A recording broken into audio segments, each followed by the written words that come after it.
क्या आपने कभी ऐसा महसूस किया है? सुबह उठते हैं तो थकान पहले से ही शरीर पर बैठी होती है, रात भर सोए फिर भी लगता है जैसे सोए ही नहीं। दिन के बीच में ही हाथ पैर भारी हो जाते हैं। कोई काम शुरू करते हैं और आधे में ही मन कहता है बस अब नहीं होता। क्या यह सिर्फ आपके साथ होता है? नहीं, लाखों लोग हर रोज यही जी रहे हैं। काम पर जाते हैं थके हुए, घर आते हैं और भी थके हुए, परिवार के साथ बैठते हैं, लेकिन मन कहीं और है।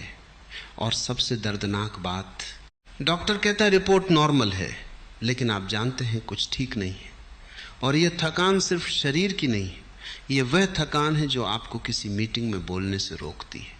यह वह कमजोरी है जो आपको अपने बच्चों के साथ खेलने नहीं देती। यह वह निर्बलता है जो धीरे धीरे आपका आत्मविश्वास छीन लेती है। क्या आपने नोटिस किया है, जब आप थके होते हैं तो छोटी छोटी बातों पर गुस्सा आता है।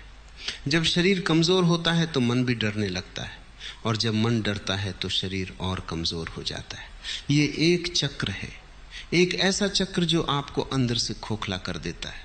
अगर ये सुनकर आपको लगा हाँ यही तो मेरे साथ हो रहा है, तो मैं चाहता हूं आप एक बात जाने, ये आपकी कमजोरी नहीं है, यह आपकी गलती नहीं है।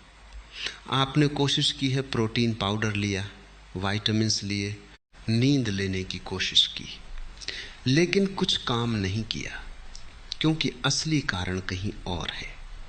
और आज मैं आपको वह कारण बताऊंगा जो कोई नहीं बताता। यह सिर्फ शरीर की बीमारी नहीं है, यह एक संकेत है। आपका शरीर आपसे कुछ कह रहा है, आपकी प्रकृति आपको चेतावनी दे रही है।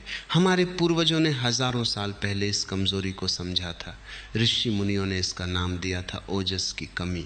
ओजस यानी वह जीवन शक्ति जो आपके हर कोशिका में प्रवाहित होती है। जब ओजस मजबूत होता है, आप रात को 6 घंटे सोकर भी ताजे उठते हैं। जब ओजस कमजोर होता है, आप 9 घंटे सोकर भी थके रहते हैं।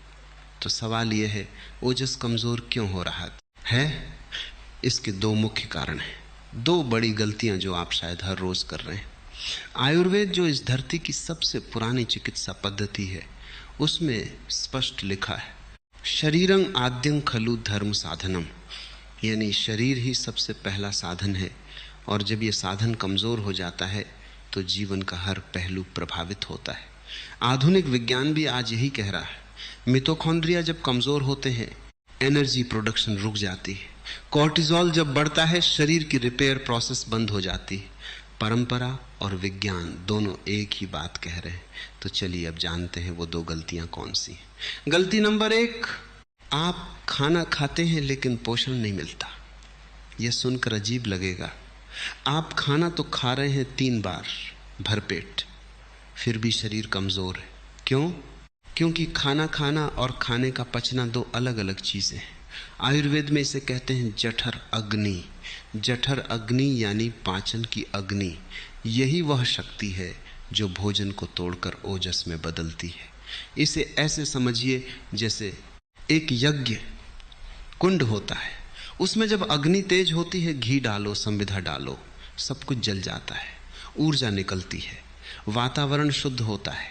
लेकिन अगर वही कुंड की अग्नि मंद हो जाए तो घी भी पड़ा रहेगा, धुआं उठेगा और यज्ञ का फल नहीं मिलेगा।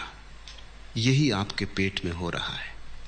क्या आपने नोटिस किया है, खाने के बाद भारीपन लगता है, गैस बनती है, दोपहर में नींद आती है? यह सब जठर अग्नि के मंद होने के संकेत हैं और इसे कमजोर करती है एक बहुत कॉमन आदत, खाने के तुरंत बाद ठंडा पानी पीना। यह एक गलती है जो करोड़ों लोग करते हैं। जैसे जलते हुए यज्ञ कुंड पर ठंडा पानी डाल दो, अग्नि बुझ जाती है। ठंडा पानी पाचन रस को पतला करता है, डाइजेस्टिव एंजाइम्स का तापमान बिगड़ता है, खाना ठीक से नहीं पचता, अधपचा खाना आंतों में सड़ता है, टॉक्सिन्स बनते हैं, ये टॉक्सिन्स ब्लड में जाते हैं और शरीर की हर कोशिका कमजोर होने लगती है। तो करें क्या? खाने के साथ गुनगुना पानी पिए, घूंट घूंट।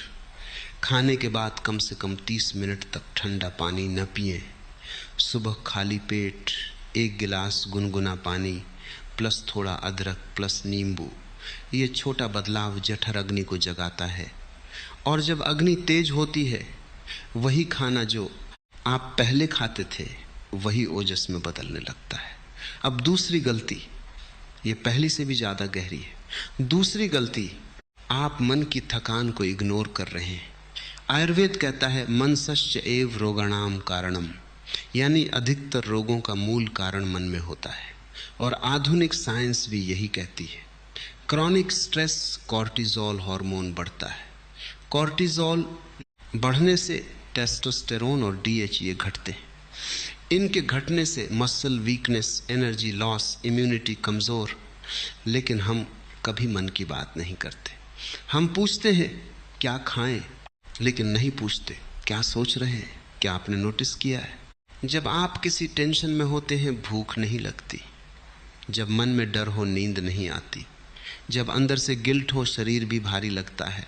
यह कोई कल्पना नहीं है, यह बायोलॉजी है। आयुर्वेद में इसे कहते हैं वात दोष का बढ़ना।